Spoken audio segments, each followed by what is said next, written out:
राजा पाय पडतो राजा. नाही, माफी असावी, जरा आवाज वर करून बोलतोय राजा. पण खरं तर राजा आता तुमचा जन्मदिवस येतोय राजा, म्हणजे 19 फेब्रुवारी. खरं तर मनापासून लय आनंद आहे राजा. पण राजा तुमच्या आमच्यावर एवढे उपकार आहेत ना की वर्षाचे 365 दिवस सुद्धा तुमचा जन्मदिवस साजरा केला ना राजा, तरी तुमचे उपकार कधी भेटणार नाही राजा. पण राजा आज तुम्हाला काहीतरी सांगावं असं वाटतंय राजा.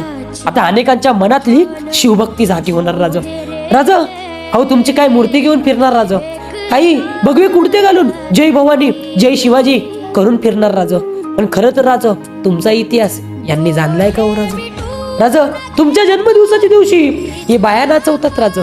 राजा आपल्या गड किल्ल्यांना हे राजकारणी लोक फोडायला चाललेत राजा. राजा खरं तर तुमचा इतिहास जाणण्याची आणि जगण्याची या आत्ताच्या पिढीला खरंच खूप गरज आहे राजा. राजा आपलं शंभूराज, आता आपल्या शंभूराजांचा राज्याभिषेक झाला राजा. नेमकं तेव्हाही लोकांना आठवण पडली राजा. राजा ज्या राजांनी धर्मासाठी बलिदान दिलं, ज्या राजांनी परिवाराचा विचार न करता स्वतःचं रक्त सांडलं, नेमकं त्याच म्हणजेच आपल्या तुम्ही स्वामींचं आणि आपल्या शंभूराजांचा इतिहास हे विसरत चालले राजा. पण राजा मला मुळातच तुम्हाला एक सांगायचंय राजा, या अशा लोकांना अत्तल घडवण्यासाठी पुन्हा एकदा तुम्ही जिजाऊंचा शिवबा पाहिजे राजा. तुम्हीच एकदा जिजाऊंचा शिवबा पाहिजे राजा. आणि हा या 19 फेब्रुवारी करलं तरी चालेल राजा, पण आपल्या सह्याद्रीच्या गड किल्ल्यांवर आणि हा राजा आपला म्हणजे तुमचाच इतिहास दाखवण्यासाठी तुम्ही नक्की या राजा.